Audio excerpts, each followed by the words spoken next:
দক্ষিণ পূর্ব রেলের আদ্রা ডিভিশনের পুরুলিয়া রেলওয়ে স্টেশনের অদূরে ট্রেনে কাটা পড়ে মৃত্যু হল এক ব্যক্তির। ঘটনাটি ঘটেছে আজ মঙ্গলবার বেলা 11 নাগাদ। ওই ব্যক্তির কোনো পরিচয় জানা যায়নি।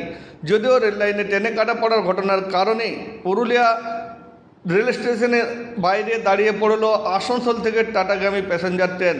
আর যার কারণে ট্রেন থেকে নেমে পায়ে হেঁটে স্টেশনে পৌঁছালেন বহু যাত্রীরা।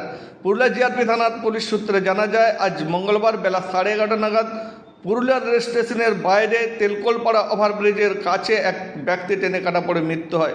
ওই ব্যক্তির পরিচয় জানা যায়নি। আনুমানিক বছর 45 বয়স হবে ওই ব্যক্তির। তবে দেহটি উদ্ধার করে পুরুলিয়ার দেবেন Mahato government medical college and হাসপাতাল হাতোয়াড়া মর্গে পাঠানো হয়েছে।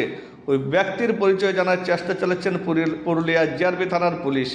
এদিকে প্রায় 45 মিনিট দাঁড়িয়ে পড়ে স্টেশনের বাইরে আসানসোল থেকে টাটাগামী প্যাসেঞ্জার ট্রেন। আর যার কারণে বিলম্ব দেখে বহু যাত্রী যারা পুরুলিয়ার উদ্দেশ্যে রওনা হচ্ছিলেন তারা পা হেঁটে স্টেশন পর্যন্ত গেলেন। এখন দেখলাম একটা দেহ নরদেহ কাটা পড়েছে। তাকে তো শনাক্ত করতে আপনারাই পাচ্ছেন না, আমি কি করব? না, এটা আমার কর্তব্যের মধ্যেও পড়ে না। আমার কর্তব্য রেলপথ দেখা। হ্যাঁ, রেলপথ দেখা, আমার ওয়াচিং করা।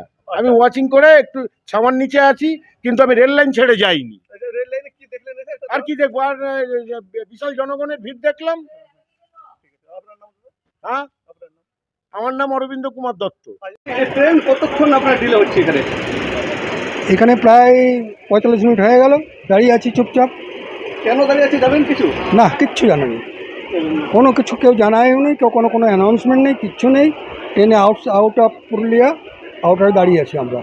কীভাবে যাবেন? এবারে হেঁটে হেঁটে যেতে হবে, নাহলে কী করবো? কোনো উপায় নেই।